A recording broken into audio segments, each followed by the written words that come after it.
चलो एक बार इंट्रो। बच्चों लास्ट क्लास में हम लोग गैल्वेनोमीटर पढ़ चुके थे, अब उसी के कुछ क्वेश्चन कर रहे थे, ठीक है ना। गैल्वेनोमीटर के कुछ क्वेश्चन हम लोग कर रहे हैं, ठीक है। लास्ट क्लास में हम पढ़ चुके हैं गैल्वेनोमीटर के बारे में, कर लिया था। इसका आंसर क्या आएगा? An ammeter is to be use place in a voltmeter, सही बात है, हाई रेजिस्टेंस इन सीरीज। पहले इसका आंसर क्या होगा? डी। बच्चों लास्ट क्लास में हमने ये पढ़ लिया था, ये क्वेश्चन भी लास्ट क्लास में कर लिया था। जिसने भी नहीं देखा है वीडियो प्लेलिस्ट पे है, मैं भेज भी दूंगा, आप देख लीजिएगा, ठीक है। चलिए इसके बाद नेक्स्ट क्वेश्चन असर्शन रीजन देखो। असर्शन रीजन फटाफट खत्म करते हैं इसको। Higher the range lower is the resistance, ये भी हो गया था मेरे हिसाब से, ये क्वेश्चन भी हो गया था। आ जाओ बच्चों, question number 66, define current sensitivity. बच्चों define current sensitivity, current sensitivity क्या होता है? Theta upon I, that is N A B by C. ये लास्ट क्लास में हमने पढ़ लिया था करंट सेंसिटिविटी डिफाइन करने को। Right the underlying principle of a moving coil galvanometer. बच्चों बताया था ना, एवरी इसका अंडरलाइंग प्रिंसिपल गैल्वेनोमीटर का क्या है? Every current carrying wire, every current carrying loop, every current carrying loop experience force inside a magnetic field। बेटा ये इसका वर्किंग प्रिंसिपल है। किसका वर्किंग प्रिंसिपल है? देखो बार बार पूछा जाएगा इसीलिए लिख दिया मैंने। Write the underlying principle of moving coil galvanometer. तो every current carrying circular coil या every current carrying loop experience a force inside a magnetic field, ठीक है ना। ये इसका अंडरलाइंग प्रिंसिपल है, ठीक। चलो नेक्स्ट।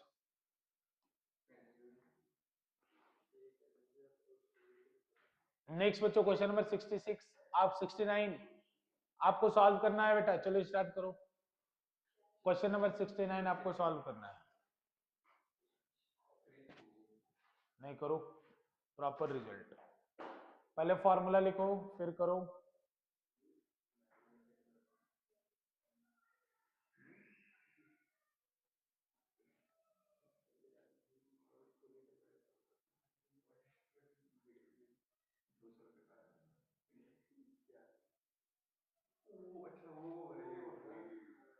ये हो गया डन। बच्चे जल्दी करो। यहां देखो गैल्वेनोमीटर का रेजिस्टेंस कितना है? 16 ओम। बच्चों ध्यान दो, गैल्वेनोमीटर का रेजिस्टेंस कितना है? 16 ओम, ठीक है बेटा। ये मैक्सिमम डिफ्लेक्शन करंट गैल्वेनोमीटर कितना है? 4 मिली एम्पियर, यानी आईजी की वैल्यू कितनी है? 4 मिली एम्पियर, यानी 4 इंटू 10⁻³ एम्पियर, अगर ऐसे लिखना हो। अब इसको ऐसे वोल्ट मीटर में कन्वर्ट करना है जो मैक्सिमम 3 वोल्ट तक मेजर कर सके, ठीक है ना। यानी मैक्सिमम वोल्ट मीटर कितना मेजर कर सके? 3।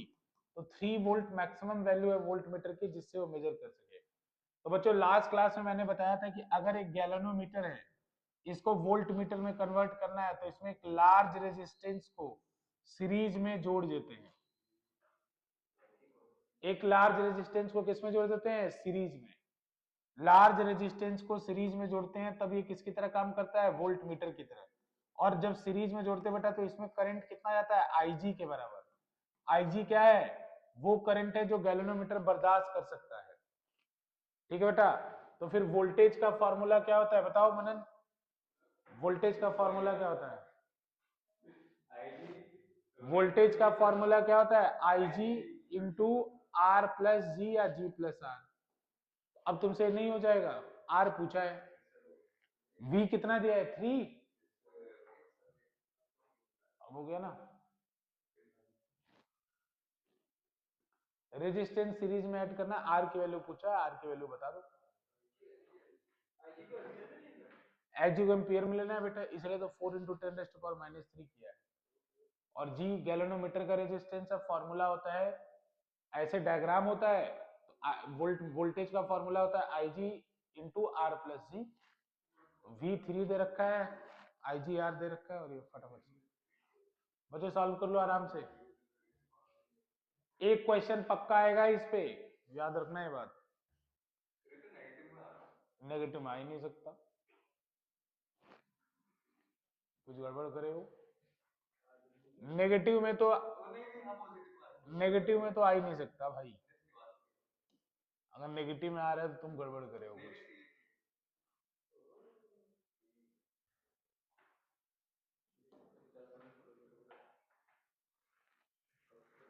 734। कितना आ रहा है राज?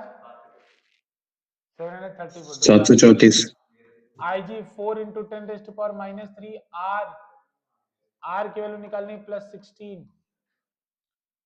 इसको इधर भेजोगे तो हो जाएगा 3000 upon 4 is equals to R + 16। इसको डिवाइड करके कितना आएगा राज? 1500। हाँ ठीक है, 750 आएगा। तो 750 इज इक्वल्स टू R + 16। तो R की वैल्यू कितनी आएगी? 750 माइनस 16। 750 माइनस 16 यानी कितना आएगा? 734 ओम। इतना ओम रेजिस्टेंस अगर इससे कनेक्ट कर दोगे सीरीज में, वोल्ट मीटर बनाने के लिए एक बड़ा रेजिस्टेंस सीरीज में कनेक्ट करना होता है और एमीटर बनाने के लिए एक छोटा रेजिस्टेंस पैरेलल में कनेक्ट करना होता है। फॉर्मूला सिंपल है, सीरीज में कनेक्ट करोगे तो IG इंटू R प्लस जी V के इक्वल होता है, और वहां पे हम क्या करते हैं, नीचे ऊपर का पोटेंशियल क्या करते हैं, बराबर। तो अभी जब आएगा क्वेश्चन तो देख लेंगे उधर, पहले इतना मैटर बताओ। ये सॉल्व हो गया, 734 आएगा। नेक्स्ट 2023 में आया हुआ क्वेश्चन, इस बुक का लेटेस्ट बच्चों।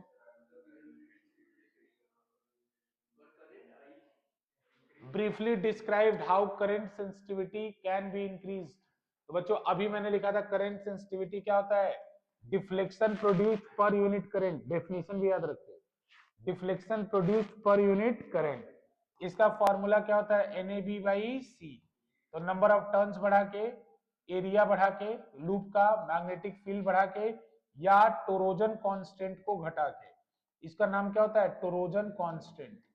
टोरोजन कांस्टेंट को घटा के इस तरीके से आप एक गैल्वेनोमीटर की सेंसिटिविटी को बढ़ा सकते हैं। हाँ, करंट सेंसिटिविटी। हाँ, एक और होता है फिगर ऑफ मेरिट। आपने एक्सपेरिमेंट में एक फिगर ऑफ मेरिट भी निकाला होगा, निकाला था ना, वो थीटा, वो I/थीटा होता है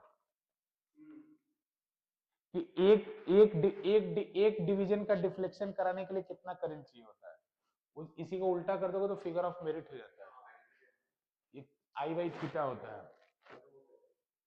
ठीक है ना, फिगर ऑफ मेरिट होता है, ये क्या है, करंट सेंसिटिविटी, और वो फिगर ऑफ मेरिट होता है जो आप निकालते हो। बच्चों 23 ये बता दिया ना, अरे ये बता दिया ना कैसे इंक्रीज होता है। दूसरा पार्ट करो इसका, बहुत अच्छा क्वेश्चन है ये बच्चों, ये क्वेश्चन बहुत अच्छा है, इसको करो दूसरा पार्ट को, ये अच्छा क्वेश्चन है ये।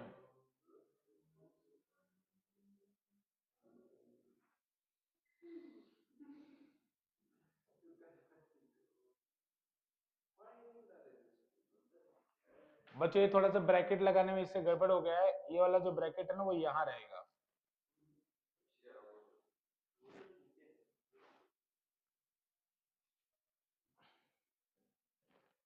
पढ़ लिया क्वेश्चन, ये अच्छा क्वेश्चन है, एक बार दो बार पढ़ लो फिर इसको बताता हूँ मैं।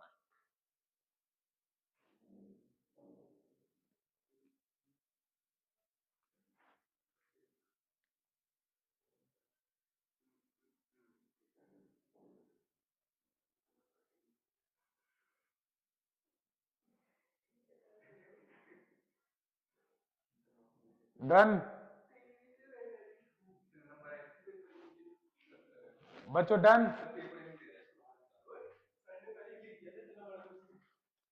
चलो आगे, चलो अब यहां में देखो। अरे क्वेश्चन तुम्हें याद हो गया ना, क्वेश्चन याद हो गया ना तुम्हें, मैं छोटा कर रहा हूं थोड़ा सा इसका जगह बनाने के लिए।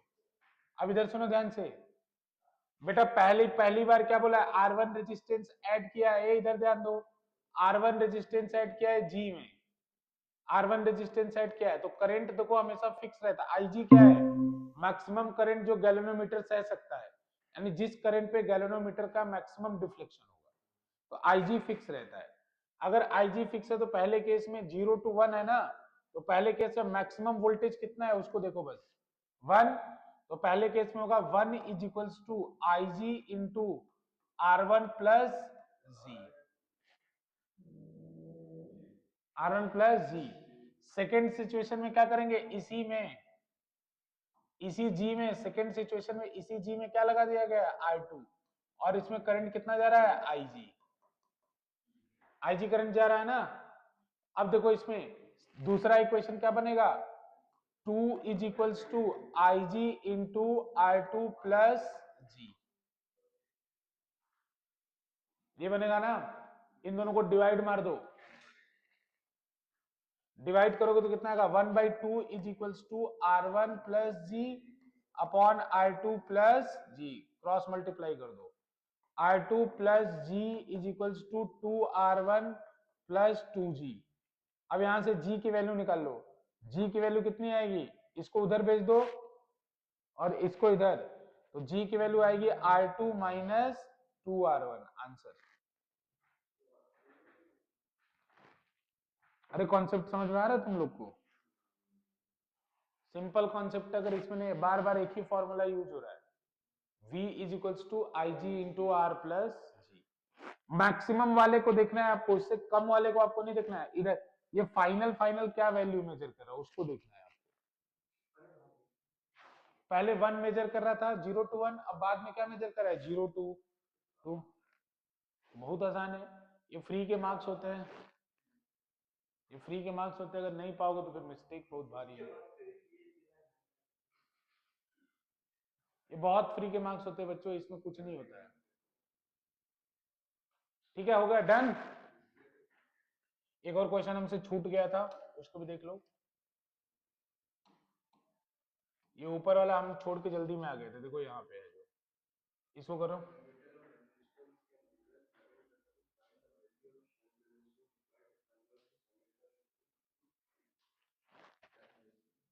अब एमीटर बोल रहा है ना, उसको गैल्वेनोमीटर ही मानना। अरे एमीटर का रेंज भी बढ़ा है ना, तो जो पहले दे रखा है उसको गैल्वेनोमीटर की तरफ मान लेना।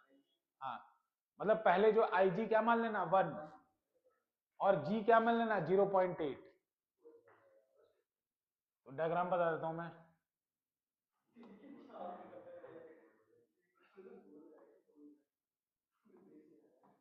बच्चों क्या करना होता है, एमीटर बनाने के लिए क्या करते हो, संट में ऐड करते हो ना, एक संट रेजिस्टेंस ऐड करते हो कि नहीं करते हो, संट ऐड करते हो, तो इसमें करंट कितना आता है IG। अरे गैल्वेनोमीटर में हमेशा IG करंट जाएगा, अगर ये I करंट मेजर कर रहा है तो इसमें करंट कितना जाएगा I माइनस IG, ठीक है ना।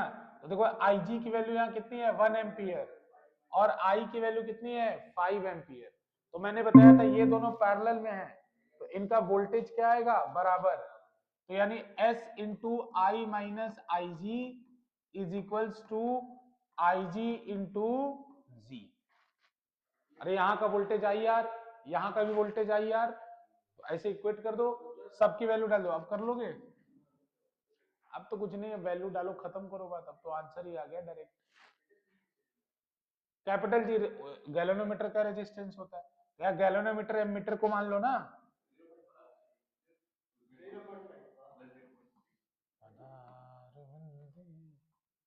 5 minus 1 is equal to I G 1 into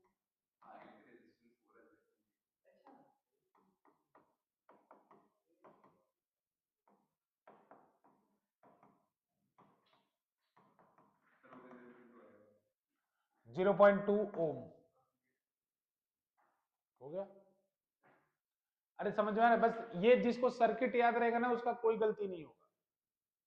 volt meter में पैरेलल वाली सीरीज एक साथ कनेक्ट करना है, सीरीज में ऊपर नीचे करना है, और आई करंट ये वो करंट है जो ये मेजर करने लायक बनाना है हमें, आईजी वो करंट है जो अभी है।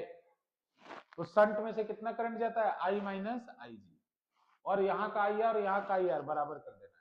सारा न्यूमेरिकल नहीं हो गया तो बता देना मुझे। अरे बताओ ठीक है बच्चों, ठीक है, आओ चलते हैं आगे।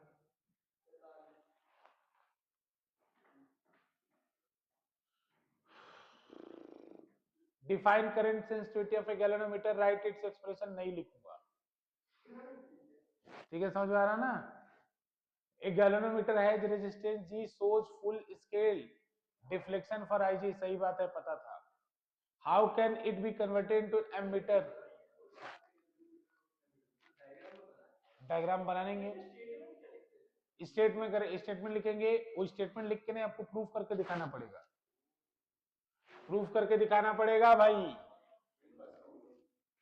प्रूफ अभी जो लिखा था वो स्टेटमेंट तुम्हें याद है? देखो एक बात अभी गैल्वेनोमीटर में हमने पीछे पढ़ा था, अगर जितने लोग को याद हो, कि आईजी के ऊपर कौन डिपेंड करता है? थीटा। अरे थीटा का फॉर्मूला आया था ना NAB/C इंटू आई, तो आई मतलब आईजी, आईजी के ऊपर कौन डिपेंड करता है? थीटा। तो कितना एंगल ये घूमेगा वो इस बात पे डिपेंड करता है कि कितना करंट गैल्वेनोमीटर में गया। तो ये उसी के, जैसे मान लो थीटा यहां से ले रहा हूं, तो ये थीटा एंगल ऐसे घूमा, तो ये किसके ऊपर डिपेंड करेगा? जो करंट फ्लो किया इसके ऊपर डिपेंड करेगा। तो अगर मान लो मुझे ज्यादा मेजर करने लायक इसको बनाना है, आईजी क्या है कि मैक्सिमम डिफ्लेक्शन गैल्वेनोमीटर का इस पे हो जा रहा है, इस करंट पे हो जा रहा है, तो मैं इसको चाह रहा हूं मान ले 2 मिली एम्पियर, मैं चाह रहा हूं 5 एम्पियर तक मेजर करे। तो आपने वो फॉर्मूला लगाया, तो फॉर्मूला लगाने के बाद वही डायग्राम बनाया, गैल्वेनोमीटर, फिर ऊपर क्या लगा दिया? शंट लगा दिया। तो इसमें कितना जाएगा? आई माइनस आई जी, और इसमें कितना जाएगा? आई जी, आई माइनस आई जी। अब क्या करोगे? इन दोनों को इक्वेट कर दो, तो आई अभी तो किया था ना, I minus I G into S is equals to I G into G. अब तुम एक काम करो, यहां से ये बस दिखा दो कि आई की वैल्यू के ऊपर आई जी डिपेंड कर रहा है। तो आई की वैल्यू के ऊपर जब आई जी डिपेंड करेगा, तो आई जी के वैल्यू के ऊपर थीटा डिपेंड करेगा, तो इनडायरेक्टली आई के वैल्यू के ऊपर थीटा डिपेंड कर रहा है। बात को समझ रहे हो कि नहीं समझ रहे हो? आईजी के वैल्यू के ऊपर थीटा डिपेंड कर रहा है, तुम यहां ये प्रूफ करके दिखा दो कि आईजी की वैल्यू आई के ऊपर डिपेंड कर रही है, कि आई जैसे जैसे बढ़ेगा वैसे वैसे आईजी बढ़ेगा, तो आईजी के ऊपर फिर थीटा डिपेंड कर रहा है। ये बहुत सिंपल है, एक तरफ लेके चले जाओ सारे टर्म, तो आईजी यहाँ ब्रैकेट खोलो, तो कितना होगा? यहां कर रहा हूं I into S minus I G into S is equals to I G into G. अब आईजी वाले टर्म को एक तरफ लेके चले जाओ, तो आई इंटू एस बराबर कितना होगा? एस प्लस जी इंटू आई जी, होगा कि नहीं होगा? तो देखो आई आई जी किसके इक्वल होगा? अब आई जी निकाल रहा हूं मैं, आई जी किसके इक्वल होगा? एस अपॉन एस प्लस जी इंटू आई। देखो एक बार ध्यान से, आई आई जी के ऊपर डिपेंड कर रहा है कि नहीं डिपेंड कर रहा है? आई बढ़ाओगे आई जी बढ़ेगा, अब अगर आई जी बढ़ेगा तो थीटा बढ़ेगा। हाँ, तो हम बताएंगे कि अब वही गैल्वेनोमीटर ज्यादा मेजर करने लगा। कैसे? जैसे मान लो आईजी पे पहले आधा डिफ्लेक्शन होता था, तो आधा डिफ्लेक्शन मान लो गैल्वेनोमीटर की पहले मैक्सिमम क्षमता थी 3 मिली या 4 milliampere, 4 milliampere measure करने की, तो गैल्वेनोमीटर आधा डिफ्लेक्ट कितने पे होगा? 2 मिली एम्पियर पे। अब मान लो कोई बनाना चाहता है इसको 4 एम्पियर तक मेजर करने वाला, तो अब ये दिखा दो कि जब इसमें 2 आएगा तो यहाँ पे 2 मिली एम्पियर आएगा। ये तो प्रूफ करके दिखाना है कि जब यहाँ जैसे ये मैक्सिमम 4 लाख बनाना है, तो जब इसका आधा आएगा तो इसका भी आधा आएगा, तो डायरेक्टली प्रोपोर्शनल है कि नहीं एक दूसरे के? बटा आई के ऊपर आईजी डिपेंड कर रहा है और आईजी के ऊपर थीटा डिपेंड कर रहा है, तो इनडायरेक्टली आई थीटा के ऊपर डिपेंड कर रहा है कि नहीं डिपेंड कर रहा है? अब ज्यादा रेंज मेजर करेगा वो, तो कुछ नहीं करना होता। देखो हमेशा गैल्वेनोमीटर एक ही होता है, ये पॉइंटर एक ही होता है, बस उसके ऊपर पहले स्टिकर लगा होता था मिली एम्पियर का, अब स्टिकर फाड़ देते हैं और वहां एम्पियर लगा देते हैं। समझ रहे हो ना?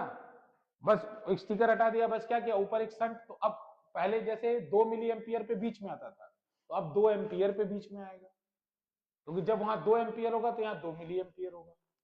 समझ रहे हो कि नहीं समझ रहे हो? बस वो कन्वर्ट कर दिए, उसको चेंज कर दिए बस हम लोग, बाकी और कोई डिफरेंस नहीं। समझ में आ रहे हैं आपको?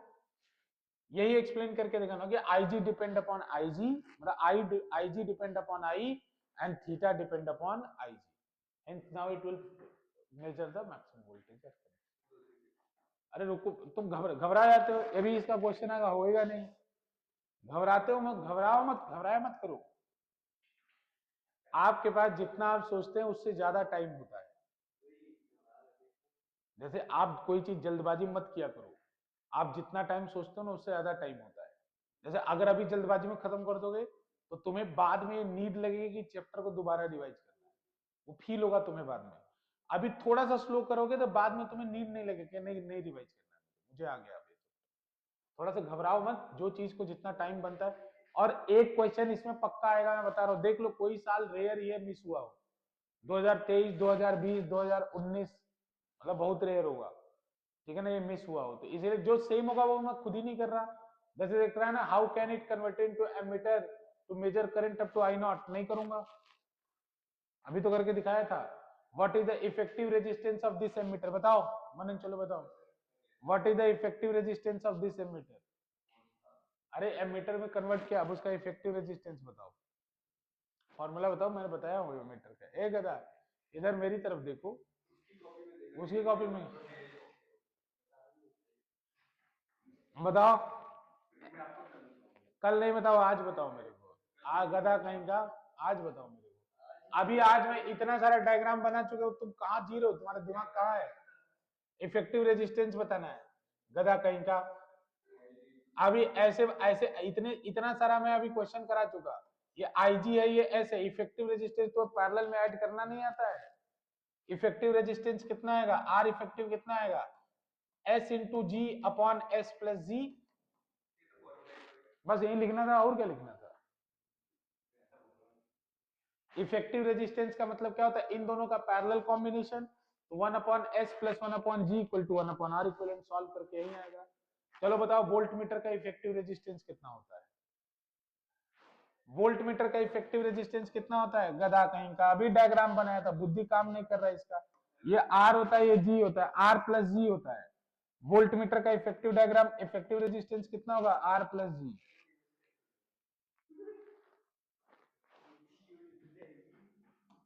मुझे क्या, यूट्यूब पे भी तो गधे बैठे ही होंगे।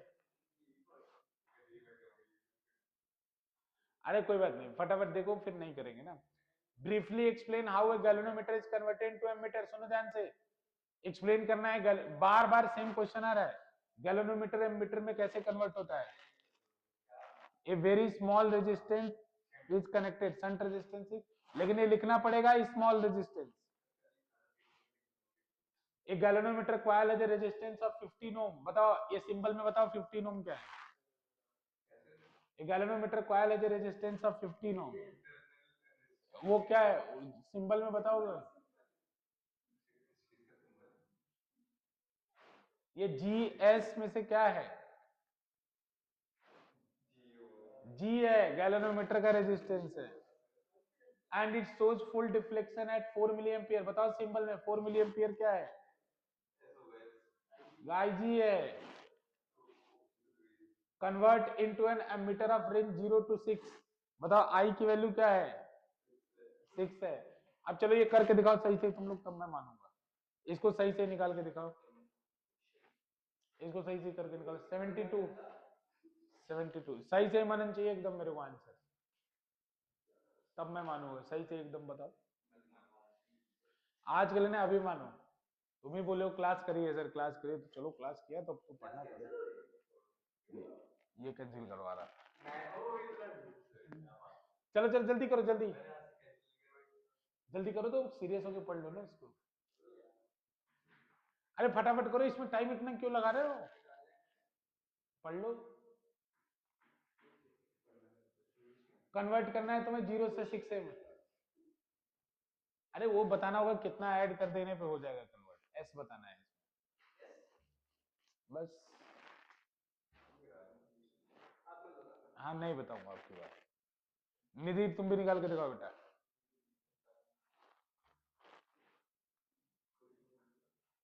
72 का बी,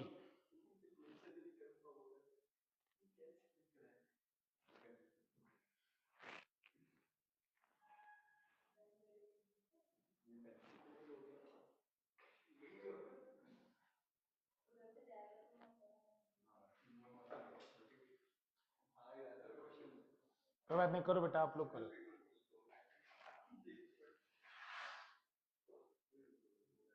अरे ये क्वेश्चन बहुत इंपॉर्टेंट है बच्चों, बहुत बार आया एग्जाम में, मैं रुका हूँ, करो।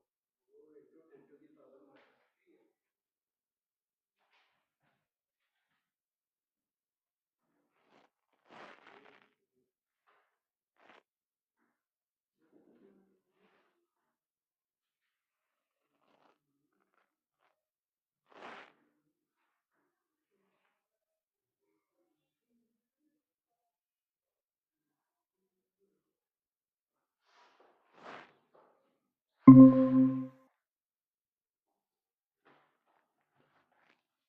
तुम्हारा वीडियो कुछ क्लासेस छूट गया, मैं वीडियो भेज दूंगा आज ग्रुप में, एक बार टाइम निकाल के देख लेना उसको बेटा।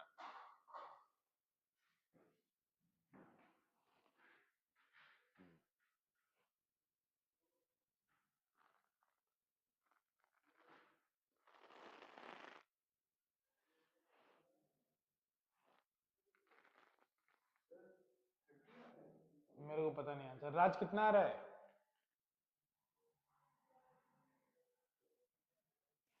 अभी नहीं हुआ है।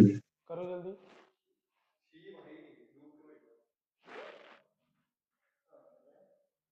आया निधि?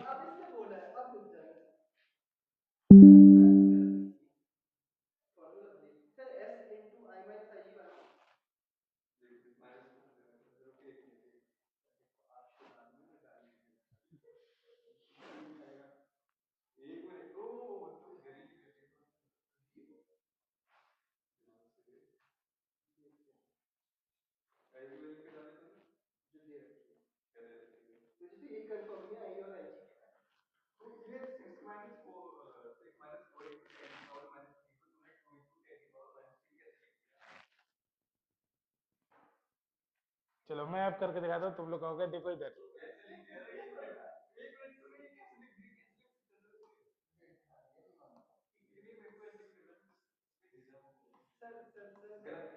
ये गैल्वेनोमीटर, इसके पैरेलल में कनेक्ट किया शंट रेजिस्टेंस। अगर इसमें करंट हमेशा IG जाएगा, इसमें करंट कितना जाएगा? I minus IG। और ये I वो करंट होता है जो हम मेजर करना चाहते हैं, जो हमारी इच्छा होती है। तो देखो यहाँ पे IG की वैल्यू कितनी है? 4 मिली एम्पियर। ये क्या है? IG है, तो IG 4 मिली एम्पियर है। और G की वैल्यू कितनी है? 15। और I की वैल्यू कितनी है? 6 एम्पियर, जो मैक्सिमम में मेजर करना चाहता है। तो बच्चों देखो इसमें हमने ये देखा था ना, I minus IG into S is equals to IG into capital G। तो बेटा I की वैल्यू कितनी है? 6 minus IG 4 into 10⁻³ into S is equals to 4 into 10⁻³ into 16। 16 ना? हाँ 15 15 15 15 सही बोल रहा है उत्सव, साथ साथ सही बोल रहा है, 15 है। अब इसी को सॉल्व करना है, तो एक काम करो, ये कितना होगा? 0.04 ना? अरे ये कितना होगा? 0.04 अगर करोगे तो 0.04 आएगा ना। अब अरे तो इसको अप्रोक्सीमेटली 6 मान लूं क्या? किसी को बुरा तो नहीं मानेगा लगा? इसको अप्रोक्सीमेटली क्या मान लूं? 6। तो बेटा देखो ये कितना आएगा? 6 माइनस 0.004। हाँ इंटू 4 इंटू 10⁻³ S इंटू 15, ये आएगा ना? ठीक है, ये थोड़ा सा दिख नहीं रहा होगा। अरे समझ में आ रहा है ना? ये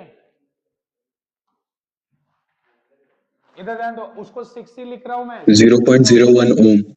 हाँ 0.01 ओम। चलो ठीक है, देखते हैं। 6 into S is equals to 60 into 10⁻³ बच्चों 60 कैसे हुआ? 15 4 जा 60 60। अब ये कैंसिल कर दो तो 10 आ जाएगा। एस इज इक्वल्स टू कितना आएगा? 10⁻²। तो ये कितना आएगा? 0.01 ओम। तुमसे क्वेश्चन एक भी हुआ नहीं, नया चैप्टर बस शुरू कर दो। अब जब तक करोगे नहीं तब तक मैं कराता रहूंगा, जब से तुमसे होगा नहीं तब तक मैं कराऊंगा।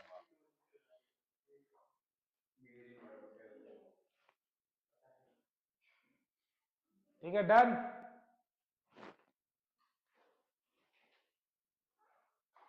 बस 0.01 डन। तो कल तो क्लास में था ये, बंद कर दूं? ये हटा दूं? चलो नेक्स्ट क्वेश्चन, पहला part, briefly explain how a galvanometer is converted into voltmeter by connecting a huge resistance in series। ठीक है, बड़ा रेजिस्टेंस सीरीज में कनेक्ट करने के लिए करेंगे तो ऐसा हो जाएगा। अच्छा ब्रीफली करना है, ठीक है बता देना। A voltmeter of a certain range is constructed, ये बता फटाफट करो, चलो चलो चलो चलो।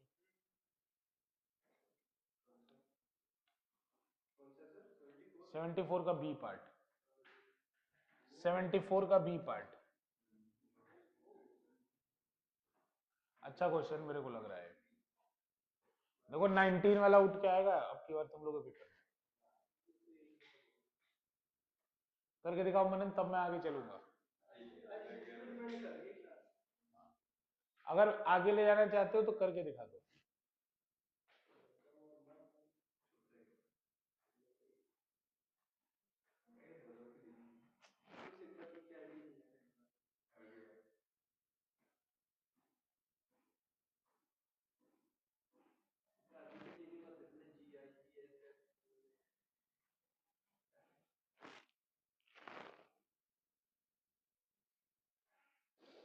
इतने आसान इसके सवाल होते हैं ना, मैं अभी करके दिखाता हूँ, तुम लोग को लगे बच्चों बहुत आसान है इसके सवाल।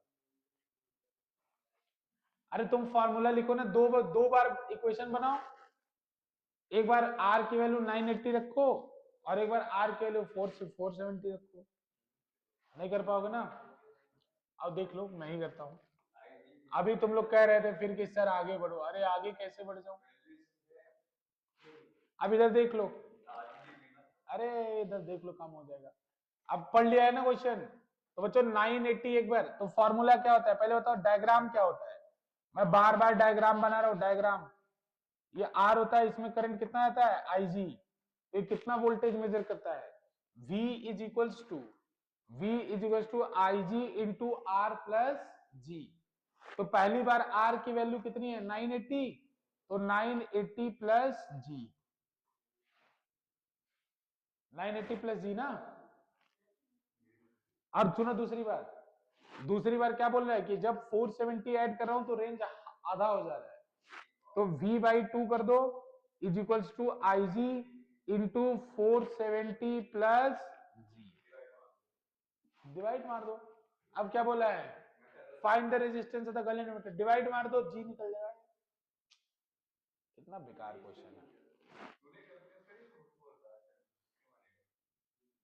सॉल्व करो फटाफट, आंसर बता दो मुझे। ये इतने छोटे छोटे सवाल बेकार बेकार से।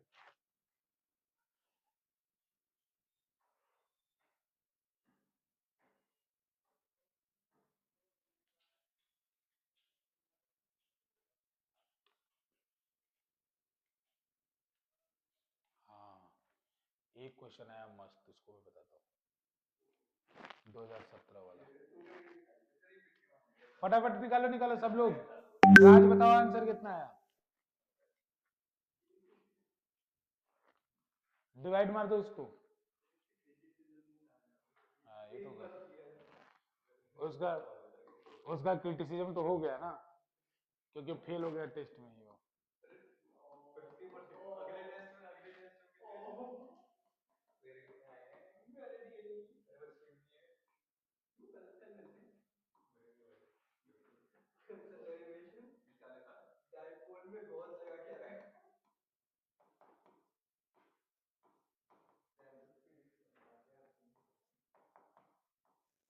Forty ohm. 40 ओम करेक्ट, राज ना, राज तो चैंपियन लड़का था, घर जाके बर्बाद हो गया।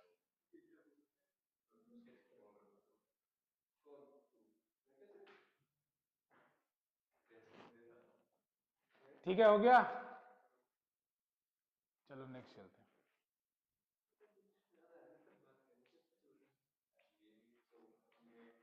डन,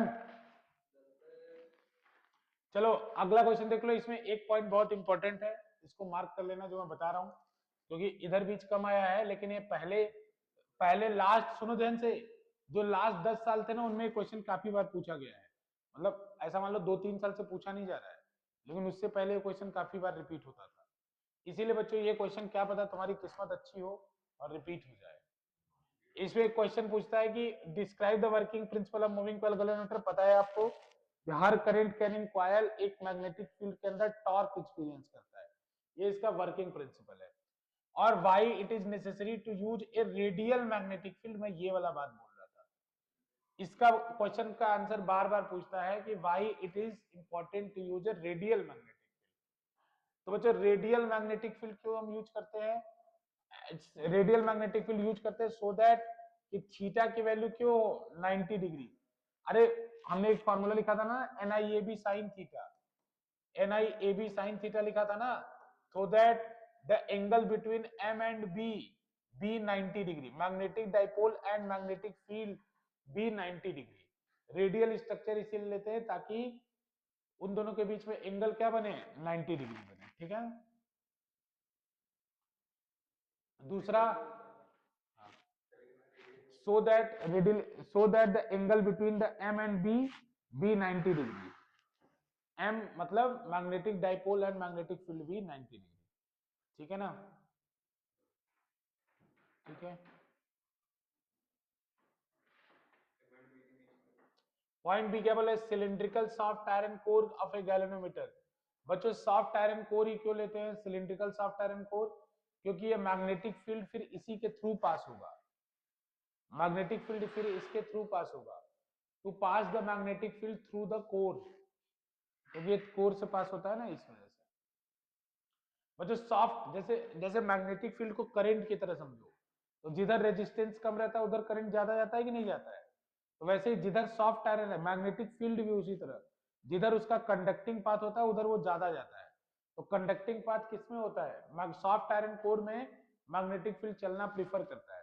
तो इसका आंसर क्या लिखोगे, so that large amount of magnetic field can be attracted toward the coil, ठीक है ना, इसका आंसर है। आयरन सॉफ्ट आयरन कोर इसीलिए यूज करते हैं, ठीक है ना बच्चों की, large amount of magnetic field can be attracted to the coil, वो मैग्नेटाइज भी होके अट्रैक्ट करता है, ठीक ना।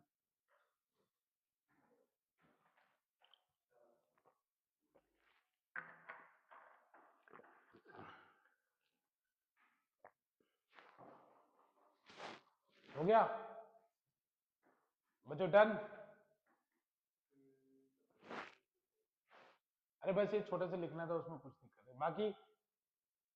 Can a galvanometer of such can be used for measuring the current, ये तो पता ही है, गैल्वेनोमीटर से हम कम अमाउंट ऑफ करंट को मेजर कर सकते हैं। बेटा गैल्वेनोमीटर से हम कम अमाउंट ऑफ करंट को मेजर कर सकते हैं। देखो सेम क्वेश्चन आया है, मैं बोलता हूँ ना पीवाईक्यूज करने का बहुत फायदा होता है।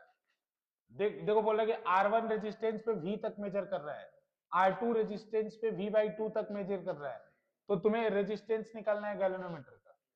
10 ईयर का पीवाईक्यूज रिपीट होता है, याद रखना ये बात। सेम क्वेश्चन, थैंक यू नहीं, पहले तुम सही से सारा आंसर निकालो। देखो इधर ध्यान से, फिर से सेम क्वेश्चन रिपीटेड, मेरे को मत बोलना why is the magnetic field radial to a moving coil. कैसे होता है तो बताते हैं कि दो मैग्नेटिक सिलेंडर मतलब स्ट्रक्चर बना के दिखा देना, ठीक है, मैग्नेटिक फील्ड का बताया था ना। फिर उसका गैल्वेनोमीटर ऑफ ए रेजिस्टेंस जी, अरे सुनो ध्यान से, सेम क्वेश्चन बेटा। देखो लास्ट क्लास में एक मैग्नेट का डायग्राम बनवाया था, देखो by using the magnet of radial shape, है ना, रेडियल शेप है, इस शेप का मैग्नेट यूज करके हम लोग रेडियल फील्ड को जनरेट करते हैं। रेडियल फील्ड मतलब इस तरह से तीर वाली फील्ड, ठीक है ना, रेडियल फील्ड रेडियस के लॉन्ग, ठीक है। देखो ये सेम क्वेश्चन तीसरी बार आया है, तीसरी बार। अब सोचो जो बच्चा पीवाईक्यू करके गया होता इन सालों में, तो उसको कोई क्वेश्चन रिपीट होता कि नहीं होता। इसीलिए बोलता हूं कि पीवाईक्यूज बहुत इंपॉर्टेंट है, जिसका जिसका जितना समय बचा है केवल पीवाईक्यूज में दो। बच्चों देखो ये क्वेश्चन, ये पीछे का गया तो मैं नहीं करा रहा इसको, अल्फा पार्टिकल ड्यूट्रॉन प्रोटॉन, ये पीछे वाला है तो छोड़ रहा हूं, या भी हम केवल वो करेंगे। सेकंड वाला बता दो, ये अच्छा है।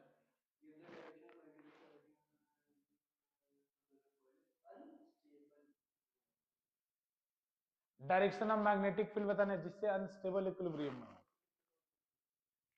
अनस्टेबल इक्विलिब्रियम के लिए अच्छा होता है, स्टेबल के लिए थीटा क्या होता था, अनस्टेबल के लिए थीटा क्या होता था 180, सही बोल रहा है, तुम कंफ्यूज मत रहो। स्टेबल के लिए थीटा 0, अनस्टेबल के लिए थीटा क्या होता था 180। अरे डाइपोल में भी बताया था, तुम 90 बोल रहे थे, डाइपोल में भी तो बताया था। तो बताओ इसके एम का डायरेक्शन किधर होगा, मनन बताओ इसके एम का डायरेक्शन, एम का डायरेक्शन कैसे बाहर क्यों होगा, अंदर क्यों होगा? मैंने क्या बताया था, -2 प्लस होता है डाइपोल में, और यहाँ क्या होता है साउथ टू नॉर्थ। बताओ साउथ किधर, इधर ऐसे घूम रहा है ना करंट, ऐसे घूम रहा है ना करंट, तो साउथ बन रहा है इधर कि नॉर्थ बन रहा है? साउथ बन रहा है ना। तो अगर इस तरफ साउथ बन रहा है तो पीछे क्या बन रहा होगा, नॉर्थ। पीछे क्या बन रहा होगा, नॉर्थ। तो मैग्नेटिक मोमेंट का डायरेक्शन क्या होता है, साउथ टू नॉर्थ, यानी मैग्नेटिक मोमेंट अंदर जाएगा क्रॉस। एम का डायरेक्शन क्या होगा, क्रॉस, क्योंकि साउथ टू नॉर्थ होगा। अब बताओ मैग्नेटिक फील्ड किधर लगाऊं, यानी एम किस डायरेक्शन में जाना चाहिए, -z के डायरेक्शन में, -z के डायरेक्शन में। तो अब बताओ मैं मैग्नेटिक फील्ड किधर लगाऊं जिससे अनस्टेबल इक्विलिब्रियम हो, ये -z के डायरेक्शन में एम है। हाँ तो हमें मैग्नेटिक फील्ड किस डायरेक्शन में लगाना चाहिए, बाहर की तरफ, यानी +z के डायरेक्शन में। अरे तभी तो 180 बनेगा ना, वो -z पे है या +z पे है, तो अनस्टेबल इक्विलिब्रियम कराने के लिए क्या करना पड़ेगा, +z की तरफ। अगर स्टेबल इक्विलिब्रियम कराना होता तो -z की तरफ ही करते।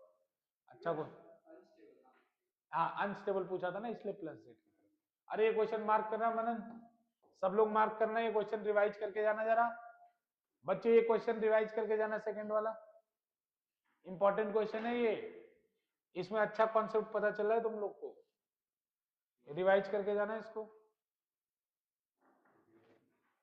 ठीक है डन।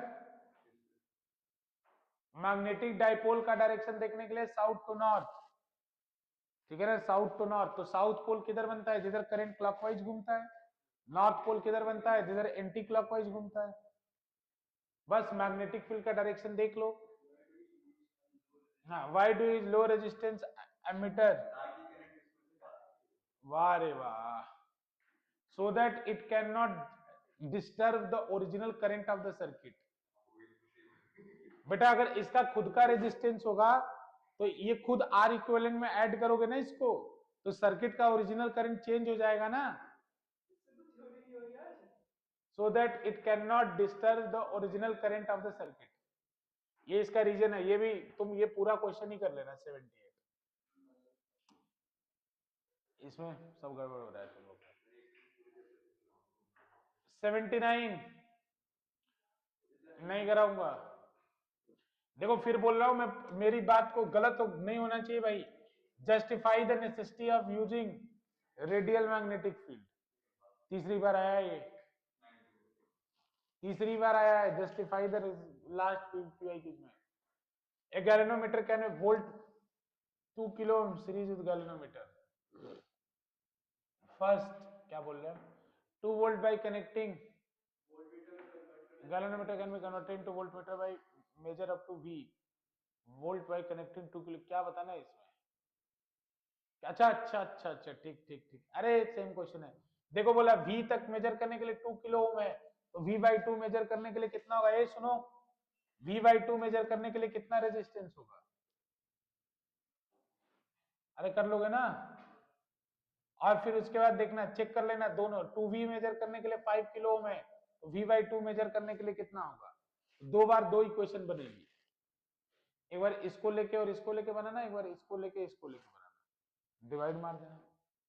सेम सेम क्वेश्चन आ रहा है, गलत नहीं होना चाहिए। Derive the expression of torque acting on A rectangular current carrying loop, कल ही पढ़ाया था, NIAB sin थीटा। हाँ,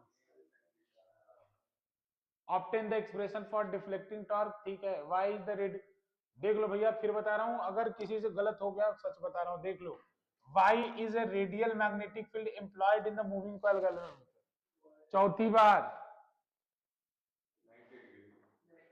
किसके बीच में एंगल, किसके, एम क्या है, बस हो गया काम, डाइपोल मोमेंट, और बी क्या है, मैग्नेटिक फील्ड। इसके बीच में एंगल 90 डिग्री हो जाए with the help of a, सुनो जल्दी जल्दी खत्म, with the help of a neat लेवल डायग्राम, ठीक है, प्रिंसिपल ऑफ गैलोरीमीटर बता देना। फिर बोल रहा हूं पांचवी बार सेम क्वेश्चन।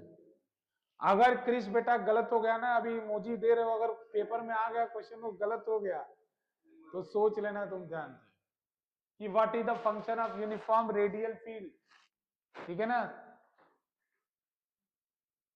करंट सेंसिटिविटी कैसे इंक्रीज होती है, कई बार बता दिया था मैं, भाई तुम मान जाओ। ए रुको हट, पहले पूरा तो करो। एक्सप्लेन यूजिंग ए लेवल diagram the principle of coil of what is the function of छठी बार। अगर गलत हो गया ना क्रिस तो सोच लेना आपकी बात। Uniform radial magnetic field, soft iron core दूसरी बार। सॉफ्ट आयरन कोर का मतलब क्या होता है बेटा, वो ज्यादातर magnetic field lines can be attracted toward the loop, so that more magnetic field lines can be attracted toward the loop. Why does the increasing the current sensitivity, देखो ये मैंने कल क्वेश्चन बताया था, why does increasing the current sensitivity not necessarily increases the voltage sensitivity? Okay, current sensitivity का formula क्या होता है, NAB upon C, NAB upon C। बेटा वोल्टेज सेंसिटिविटी का फॉर्मूला क्या होता है, NAB अपॉन RC। तो अगर मान लो मैं टर्न को डबल कर रहा हूं तो R भी डबल हो जाएगा, तो कैंसिल हो जाएगा, तो करंट सेंसिटिविटी तो बढ़ गई लेकिन वोल्टेज सेंसिटिविटी नहीं बढ़ी। तो वही जो बताया था वही आ गया दोबारा, वो क्वेश्चन से ही बताया था। अरे रुक जाओ तो खत्म तो करो, धूमधाम से खत्म करो। ड्रॉ ए लेवल डायग्राम मूविंग कॉइल गैल्वेनोमीटर, पता है ना तुम्हें। Why is it necessary to introduce a cylindrical, तीसरी बार। Increasing the current sensitivity of a galvanometer may not necessarily increasing, दूसरी बार। करंट सेंसिटिविटी इंक्रीज करने पे वोल्टेज सेंसिटिविटी क्यों नहीं इंक्रीज होता है। अगर नंबर ऑफ टर्न्स बढ़ेगा तो रेजिस्टेंस भी बढ़ जाएगा, तो रेशियो सेम रह जाएगा। बच्चों बहुत ही अच्छा आप लोगों ने moving coil and moving charge and magnetism आप लोगों ने बहुत अच्छा खत्म किया, ठीक है। अब मैं इस वीडियो को यहीं पे, इस वाले वीडियो को यहाँ पे पहले